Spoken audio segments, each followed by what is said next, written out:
Et on reparle ce matin de la charte du mariage à Orléans. Une charte qui décidément fait couler beaucoup d'encre. La semaine passée, la ville d'Orléans avait présenté cette charte pour un mariage réussi, censé mettre fin aux incivilités observées ces derniers temps lors des cérémonies.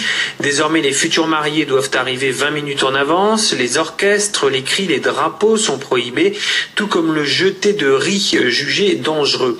Hier, plusieurs mariages ont été célébrés à l'hôtel Gros-Lot, l'occasion de vérifier que la polémique ne s'éteint pas, Mathieu Laverton. Les futurs mariés ont bien été avertis par courrier. Tous ont signé la fameuse charte. Alors après, chacun y va de sa propre opinion.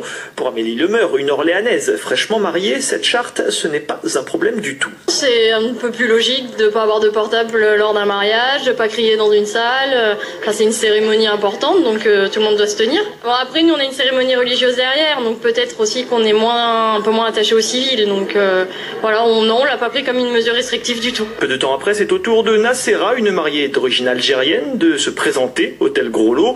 Laïla Billard assiste au mariage et elle regrette de devoir la mettre en sourdine. Automatiquement, on doit faire un you dès que la mariée prononce ses vœux et puis donc là, ça va être un peu, on va se retenir.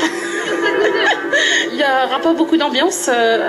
C'est un peu dommage. Cette charte crée la polémique au sein de la classe politique locale. Baptiste Chapuis, élu PS, y voit une forme de stigmatisation des communautés immigrées, notamment en raison de l'interdiction de brandir un drapeau. Ça a alimenté une réflexion raciste, xénophobe, stigmatisante pour les mariages entre guillemets d'origine étrangère. Et on a voulu généraliser une interdiction parce qu'on avait l'impression que les mariages étaient peut-être un peu trop bruyants pour la ville d'Orléans. Et donc on a voulu des mariages aseptisés à l'image de la ville d'Orléans qu'on essaye aujourd'hui un peu d'aseptiser. La réponse de Florent Montillo, l'adjoint à la sécurité au maire d'Orléans. Nous sommes en République.